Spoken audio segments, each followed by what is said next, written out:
To part 16 of Bible Mandela effects. If you're unfamiliar with Mandela effects, I recommend that you watch the introduction to the series or any of the other uh, parts that we have up to this one.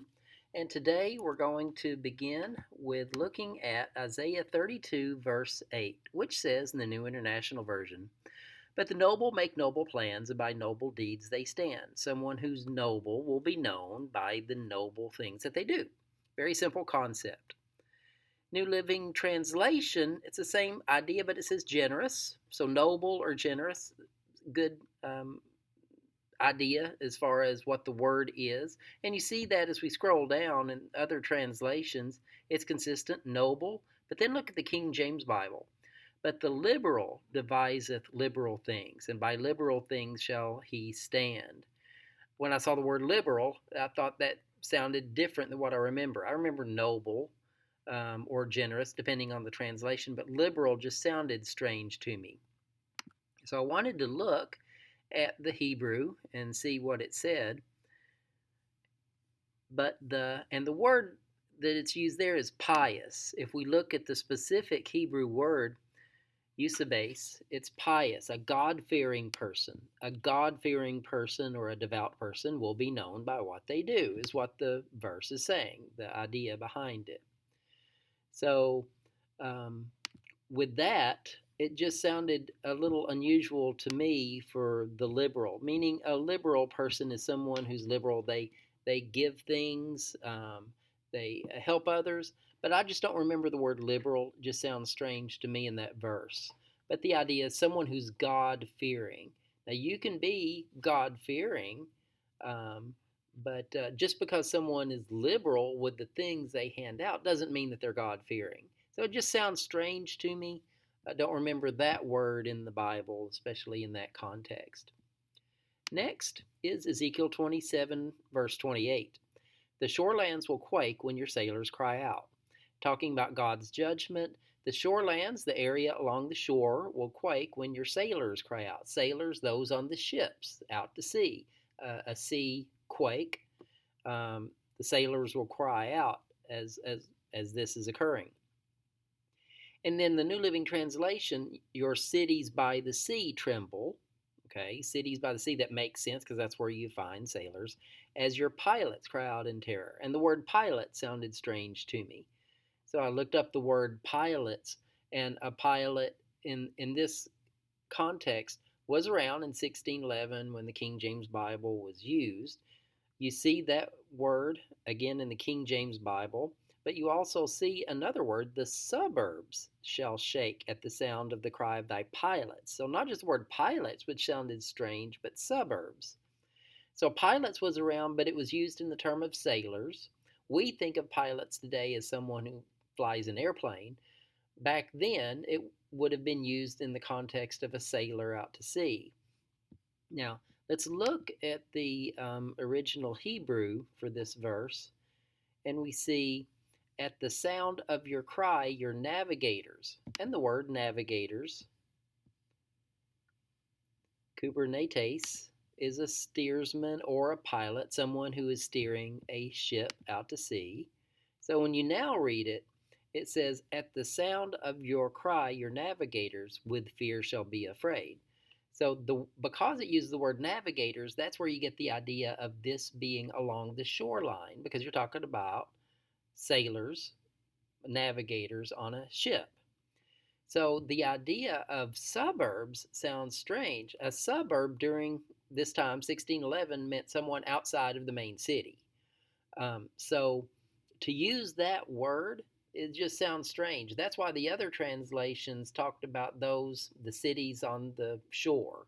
Okay, so it just sounds strange to use the word suburb here when it's really not even in the verse specifically. The only reason you're talking about it is because the navigators, of course, are going to be at sea. So, of course, it's going to be the cities along the shore. So this verse just sounded strange to me, especially the King James Bible with the word suburbs and pilots in it. Just sounded very strange. Next, Luke 19:23. So Jesus is talking the parable of the 10 minas, And he says, why then didn't you put my money on deposit so that when I came back I could have collected it with interest? Jesus is using this parable in which the person with the money is wanting the other people to somehow do something with the money, to gain interest, uh, to do something with it so that there's more coming back. But look at the New Living Translation. Why didn't you deposit my money in the bank? And when I saw the word bank, that sounded strange. In the Bible, it's always referring to money changers because back then you didn't have a bank as a building as we know it. You would have someone with a table and they would exchange the money. That's how you would work during that time. So the table, the idea is what you would think of. The word bank was around, but it originally came from the German and the French in the late 15th century. So in the late 1400s, the word bank would have been used, but it's just unusual to see it in this verse. The word was around, but it just is unusual to see. Even in the King James Bible, wherefore then gavest not thou my money into the bank, that at my coming I might have required mine own with usury. So the word bank just sounds strange. I don't remember seeing the word bank, but the word money changers, I think I remember seeing. So when I look at the Greek in this verse, and therefore, why did you not give my money unto the money lender's table? Okay, that's what that word is. Trapeza, a table, a dining table, or for exchanging money. So that was the idea behind it. Okay, so the specific word is talking about the money changers table. So to see bank again just sounds very unusual, sounds modern. All right, and then the next one, Nehemiah 5:3. New International Version says, others were saying, we are mortgaging our fields, our vineyards, and our homes to get grain during the famine. So the people are going through a difficult time. So they're mortgaging, again, a modern word, their fields, their vineyards, to get grain. And then as we scroll down, you see mortgage consistently through. And then the King James, some also there were that said, we have mortgaged our lands, vineyards, and houses that we might buy corn. So the other verses say grain, but we see corn in the King James Bible. And we've talked about the word corn before, how originally corn was used as a word meaning all types of grain. But then when the pilgrims came to America, they met the Indians, and the Indians told them about maize.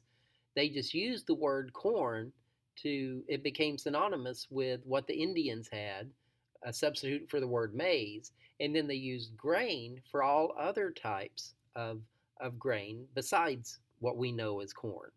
So that's an explanation for why the word corn is there. But the word mortgaged is just unusual. So as we look at the original Hebrew, and there are some saying, our fields and our vineyards and our houses we mortgaged.